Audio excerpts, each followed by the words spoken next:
নমস্কার, আমার নাম ডক্টর সন্দীপন বিশ্বাস। আমি একজন orthopaedic surgeon. Right now I am attached with Techno India Dama hospital. আমরা দেখি যে পেশেন্টদের হাঁটু বদলানোর হাঁটুর যখন প্রবলেম শুরু হয়ে যায়, যেটা আমরা অস্টিওআর্থ্রাইটিস বলি, এবং অনেক দিন ধরে ভুগছেন, খুব কষ্ট পাচ্ছেন, হাঁটতে পারছেন না, বিভিন্ন ডাক্তারের কাছে যাচ্ছেন, হাড়ের ডাক্তারের কাছে আসছেন, আমাদের কাছে আসছেন, আমরা সাজেস্ট করছি যে আপনার এই কন্ডিশনে অপারেশন করে নেওয়া উচিত। কিন্তু তাও পেশেন্টরা অনেক সময় দেরি করে থাকে। এই দেরি করার মেন কারণ হচ্ছে ভয়, ভীতি, যে আমরা হাঁটুটার অপারেশন হবে, তারপরে কি আমরা হাঁটতে পারবো, তারপরে কি আমরা পুরো কাজ করতে পারবো। এই যে ভয়টা, এই ভয় থেকে আমাদের দেশে দেখা যায় যে প্রচুর পেশেন্ট অনেক বেশি ডিলে করেন।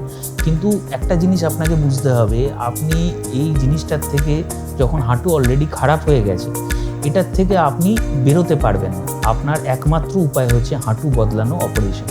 যদি না করেন, যত দিন যাবে হাঁটু আরও খারাপ হতে পারে।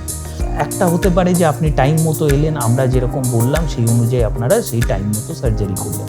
একটা হয় যে পেশেন্টরা অনেক বেশি ডিলে করেন, বিভিন্ন জায়গায় ঘোরেন, অনেক ব্যথার ওষুধ খাচ্ছেন, অনেক কিছু করছেন, কিন্তু আলটিমেটলি বাধ্য হয়ে আসছেন।